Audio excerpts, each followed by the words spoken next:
Hi guys, welcome back to my YouTube channel. This pretty face is Tanu Thakur and you are going to rewatch the video which I uploaded like 2 weeks ago.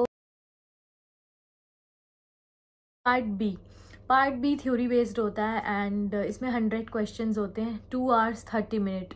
Big time for you guys. Like मैंने 3 times check किया था अपना part B जब मैंने ये submit करने से पहले. लाइक इतना ज़्यादा टाइम होता है आपके पास, आप आराम से चेक कर सकते हो.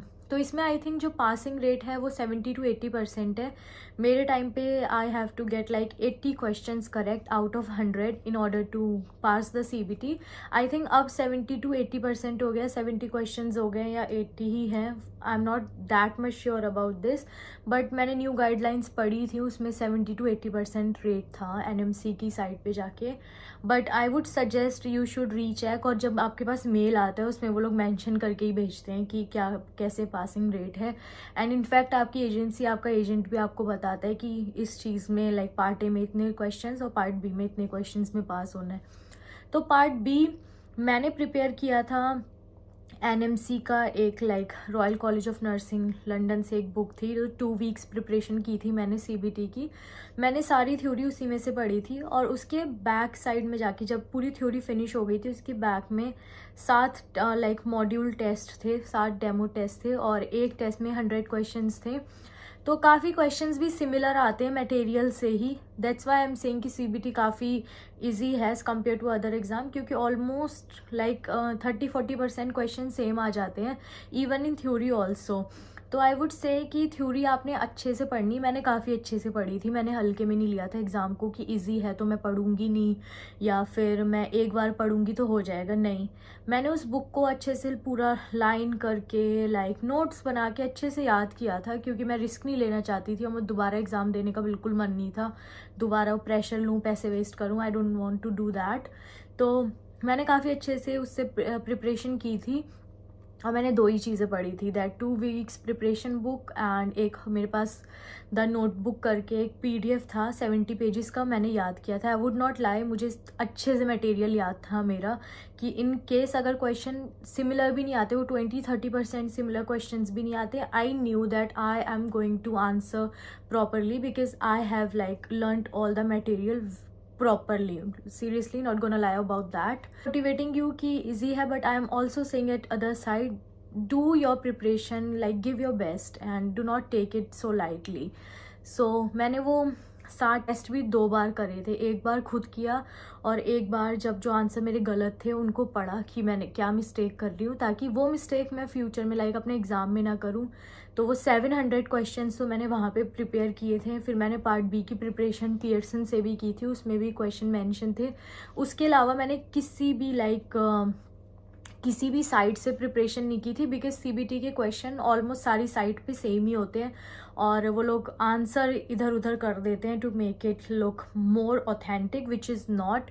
सो I trusted Pearson and I trusted my material and I would suggest the same for you guys as well, क्योंकि और साइट पे जाके अपने आंसर्स जो भी चेंज हुए होंगे उसकी वजह से आपका माइंड ट्रिकी हो सकता है. So I would not suggest that. So सबको सेम ही मटेरियल मिलता है, it's not a big deal. अच्छे से प्रिपरेशन करनी है. थ्योरी पढ़ी, वो क्वेश्चंस मैंने 2 times किए, 700 क्वेश्चंस थे, तो आप लगा लो 2 बार ही करना, इट्स लाइक 1400 क्वेश्चंस. मैंने उन क्वेश्चंस को भी अच्छे से याद कर लिया था. इन द सेंस मैं एक वर्ड से आंसर को जोड़ लेती हूँ. मेरा लाइक पढ़ने का तरीका ऐसा था कि जैसे क्वेश्चन में कुछ वर्ड हुआ उससे आंसर कनेक्ट कर लिया उस वर्ड से कि अगर ये वर्ड आया और इससे रिलेटेड कुछ भी क्वेश्चन आया तो मैं देखूंगी ऑप्शंस कैसे क्या है. आप अपना तरीका ढूंढ सकते हो कैसा है. तो मैंने वो प्रैक्टिस की. उसके बाद जो 65 पेजेस का PDF था मैंने वो अच्छे से याद कर लिया था. वो PDF मोस्टली 1-liner था एंड उस PDF में आई थिंक वो काफ़ी हेल्पफुल PDF था मेरे लिए. 1-liner जो भी आए थे मेरे क्वेश्चंस, लाइक 100 में से कुछ 1-liner क्वेश्चंस भी आते हैं, तो वो मैंने उसी में से याद किए थे एंड ऑलमोस्ट 3-4 तो सेम ही आ गए थे एंड 2-4 ऐसे आसपास घुमा के आए थे. तो मैं समझ गई थी कि थोड़ा सा ट्रिक करने की क्वेश्चन को ट्रिक करने की कोशिश की है, बट आंसर आई न्यू कि यही होगा.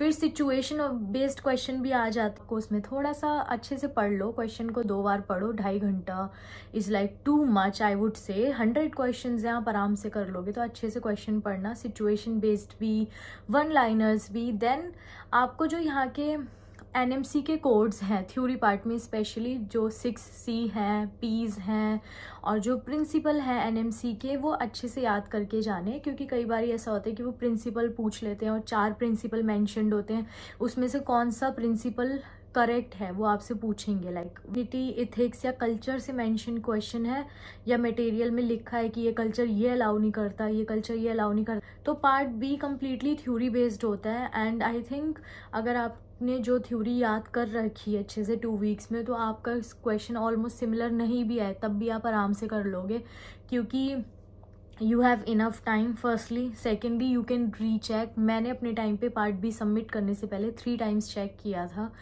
क्योंकि अगेन मैं दोबारा एग्ज़ाम नहीं देना चाहती थी, मैं दोबारा पैसे वेस्ट नहीं करना चाहती थी, और वो जो प्रेशर आता है एग्ज़ाम देने के साथ भी, मुझे वो दोबारा नहीं चाहिए था। तो 2.5 घंटे थे, मेरा एग्ज़ाम 1.5 घंटे में ही हो गए थे। 100 क्वेश्चंस मैंने दोबारा चेक किए, एंड उसमें से 5-6 क्वेश्चंस ऐसे थे जिसमें मैं श्योर भी नहीं थी कि मैं सही कर रही हूँ कि नहीं, विच इज़ कम्प्लीटली फाइन। आपके पास उतना रूम होता है मिस्टेक करने के लिए, बट आई वुड से कि आपके पास इतना टाइम होता है, आप पार्ट ए भी अच्छे से चेक करो, पार्ट बी भी अच्छे से चेक करो, और सबमिट करने से पहले एक बार देख लो कि हाँ मैं सही सबमिट कर रही हूँ, क्योंकि हम जल्दीबाजी में वो सबमिट कर देते हैं। सबमिट होते ही वो फिल हो जाता है कंप्यूटर में और आपका रिजल्ट पता चल जाता है, आपको तुरंत बाहर आते हैं कि यू आर पास और फेल। जो भी इसमें मैंने प्रो टिप्स दिए हैं, लाइक एग्ज़ाम बुक करने से लेके जो पार्ट ए में डेसिमल्स है या आंसर लिखना है, आपको वैसा इसलिए सेम आंसर इसलिए ऐसा का ऐसा करना पड़ता है क्योंकि ऑलरेडी कंप्यूटर में फीडेड आंसर्स होते हैं। अगर कंप्यूटर में 20.1 करेक्ट आंसर लिखा है, तो अगर आप 20.11 भी लिखोगे तो computer would mark it as incorrect. That's why it's like little bit tricky, but I think आप पार्ट ए भी आराम से कर सकते हो। Practice practice practice practice from Pearson side, practice from your material, be calm during your exam, और instructions जो भी मेल में आएंगे पियर्सन की, प्लीज़ अच्छे से पढ़ लेना, क्योंकि कई बार हमसे गलती हो जाती है, कुछ ऊपर नीचे हो जाता है, तो हमारे पास इतना टाइम होता है कि हम उसको फिक्स कर सकें। 2 चीज़ें ऊपर नीचे हो जाती हैं, तो do refer to official website. Thank you guys for watching my video, and do subscribe, like and share my video.